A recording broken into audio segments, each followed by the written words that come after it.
최근 이슈가 되어 다시 주목받고 있는 밀양 사건 다들 아시죠?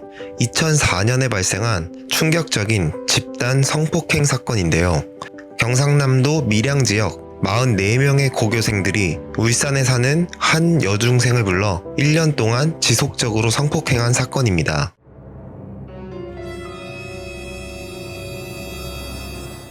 이와 유사한 사건이 필리핀에서도 발생하였는데요. 2020년 한 해를 마무리하고 다가올 2021년을 성대하게 맞이하기 위해 재벌 2세 12명과 새해 전야 파티에 참석한 스튜디어스 크리스틴 다세라. 그 파티는 그녀의 마지막 파티가 되었습니다. 필리핀 항공사 PAL 소속인 23세 스튜디어스 크리스틴 다세라. 1997년 4월 13일 필리핀 제너럴 산토스시에서 태어난 그녀는 필리핀 민다나오 대학교에서 커뮤니케이션 학사 학위를 받았으며 우등생으로 졸업하게 되었습니다. 어렸을 때부터 늘 예쁘다는 주변의 이야기를 듣고 자란 그녀는 필리핀에서 퀘손시티, 마닐라에 이어 세 번째로 인구가 많은 도시인 다바오시의 미인 대회인 무티아응 다바오에서 최종 후보에 오르기까지 하였습니다. 이렇게 아름다웠던 그녀는 2019년 대학을 졸업하고 필리핀 항공사의 스튜디어스로 취업하여 일하기 시작하였고 2020년엔 마닐라로 이주해 스튜디어스로서의 경력을 이어갔죠. 그녀는 뛰어난 직업윤리와 성실함으로 동료들 사이에서 존경을 받았으며 가족과 친구들에게 헌신적인 인물이었습니다. 이렇게 외모뿐만 아니라 내면의 아름다움까지 갖춘 그녀는 각계각층의 여러 친구들과 어울리고 친분을 쌓아가게 되었습니다. 그러다 필리핀 재벌 2세인 친구들과도 친해지게 되었죠.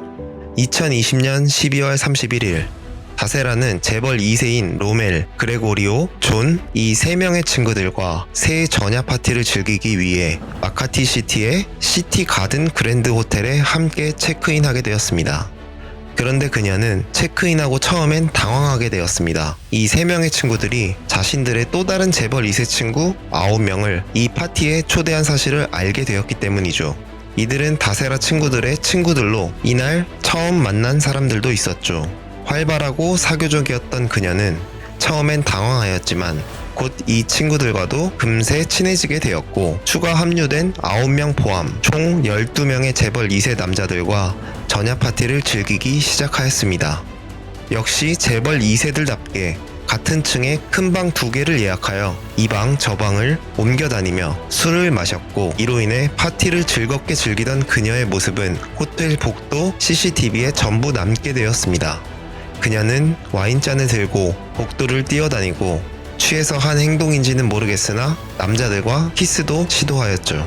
이 즐거운 분위기에 취해 술을 많이 마신 그녀는 파티 도중 여러 차례 구토를 하였지만 술을 멈추진 않았죠. 오전 7시 30분경 이날 처음 본 친구들 중 한 명인 클라크는 소변을 보기 위해 욕실에 들렀고 변기를 잡고 계속 구토하고 있는 다세라를 보았습니다. 그는 그녀의 구토를 도와주었고 너무 힘들어 보이는 그녀를 보곤 그녀에게 욕실에서 좀 쉬라고 권유했습니다. 이제 체력이 다한 그녀는 그 말을 받아들였고 그녀는 욕조에서 휴식을 취하게 되었습니다. 이후 남성들은 욕조에서 휴식을 취하는 그녀를 잊고 계속 파티를 즐겼습니다. 오전 10시경 처음 파티에 같이 온 3명의 친구들 중 한 명인 로멜은 욕조에 누워있는 그녀를 보았습니다.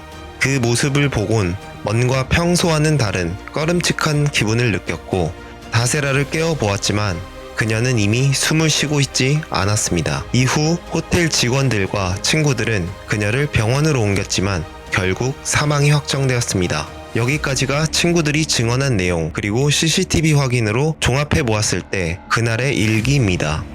지금까지 들은 얘기로 보았을 땐 다세라는 파티에서 너무 과음을 하다 결국 사망한 것으로 보이는데요. 수사 결과가 어땠길래 이 사건이 세상에 알려지게 되었을까요? 경찰 수사 내용으로 들어가 보겠습니다. 경찰은 우선 사망한 다세라의 부검을 진행하였습니다. 필리핀 국가수사국의 보고에 따르면 초기 부검 결과 다세라는 대동맥이 파열되어 있었습니다. 또한 심장은 정상인에 비해 큰 500g으로 확인되었죠. 여기서 심장이 크다는 것은 고혈압을 앓고 있었음을 시사합니다.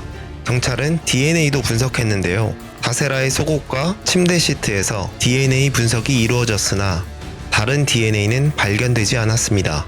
또한 일부 침대 시트에서는 정액 흔적이 발견되었으나 이는 다세라의 성폭행을 입증하는 데는 충분하지 않았습니다. 이에 따라 경찰은 성폭행이나 살인의 증거가 부족하다고 판단했습니다. 그렇게 경찰은 초기 수사 결과를 발표했습니다. 평소 고혈압을 앓고 있던 그녀가 과음을 했고 그로 인해 동맥류 파열이 되어 사망한 것으로 추정된다라고요. 그러나 다세라의 가족은 시신에 남아있던 멍을 이야기하며 수사 결과에 납득할 수 없다며 이에 불복하고 추가 부검을 요구했습니다. 경찰은 그녀의 가족의 요청에 따라 추가 부검을 진행했고 이상한 점을 발견하게 되었습니다. 그녀의 온몸에 있는 멍과 찰과상을 자세히 관찰한 결과 그녀의 생식기 주변에는 심각한 상처와 찰과상이 발견되었습니다. 이는 성폭행 가능성을 시사했습니다. 경찰은 처음부터 시신 발견 시점까지 계속 잠자고 있던 한 명은 알리바이를 확인한 후 보내주었고 그 남성을 뺀 나머지 11명의 남성을 전부 상세히 조사하였습니다. 로멜은 다세라의 구토도 도와주었고 욕조에서 잠들어 있는 그녀가 걱정되어 담요까지 덮어주었다며 살해 의도가 있을 수 없다고 주장했습니다. 또한 자신은 그레고리오와 게이라며 성폭행 혐의를 강하게 부인했습니다. 그레고리오도 마찬가지였습니다. 자신은 게이라며 다세라와 성관계를 가진 적이 아예 없다고 하였죠. 그는 파티 중 추가로 합류한 남성들 또한 자신도 잘 알지 못하는 사람들이라고 했습니다. 추가로 합류한 인원 중 한 명인 라피안도 자신도 다세라가 여러 차례 구토할 때 도와주었고 욕조에서 쉬도록 도와주었다고 했습니다. 그 후 추가로 합류한 인원들 중 대다수가 자신들도 게이라고 혐의를 강하게 부인하기 시작했습니다. 또한 다세라를 그날 처음 보았고 그렇게 친밀한 관계도 아니라고 했죠. 이렇게 조사를 진행하는 과정에서 이 사건은 필리핀 사회적으로 큰 이슈가 되었습니다. 이들이 모두 재벌 2세였다는 점이 알려지게 되었기 때문이죠. 또한 11명 중 대부분이 로멜의 게이 발표를 보고 자신들도 게이라고 한 명 한 명 나중에 추가로 발표했기 때문이죠. 결국 마카티 검찰청은 이들 모두 증거 불충분으로 성폭행 및 살인 혐의를 기각했습니다. 그리고 모두 무혐의로 풀려나게 되었죠. 이렇게 이 사건이 마무리되며 필리핀 전역은 더욱 큰 논란을 불러일으키게 되었습니다. 재벌 2세들이 모두 무혐의로 풀려났다는 건 이들이 경찰 윗선과 모종의 관계가 있거나 압력을 행사한 것이 아니냐고 말이죠. 많은 사람들이 SNS를 통해 정의를 요구했습니다. 필리핀의 유명 복싱 선수였고 지금은 정치인인 매니 파키아오도 이 사건의 진실을 밝히기 위해 정보 제공자에게 상금을 주겠다고 발표하기도 했습니다. 이 때문에 이 사건은 전 세계적으로도 알려지게 되었죠. 그녀의 가족 또한 계속적으로 독립적인 부검 및 추가 조사를 요구하고 있습니다. 필리핀 당국은 여전히 사건을 조사 중이고 사건의 진실을 밝히기 위한 노력이 계속되고 있다고 입장을 밝히고 있습니다. 이 사건은 필리핀 전역뿐만 아니라 전 세계적으로 큰 논란을 불러일으켰으며 아직까지 많은 사람들이 정의를 요구하고 있습니다. 이 이야기를 들은 여러분들의 생각은 어떠신가요? 폭행, 성폭행에 의한 타살이라 생각하시나요? 아니면 단순 자연사라고 생각하시나요? 댓글로 여러분의 생각을 마음껏 남겨주세요. 구독, 좋아요, 알림 설정하면 제일 먼저 다음 영상을 볼 수 있습니다. 감사합니다.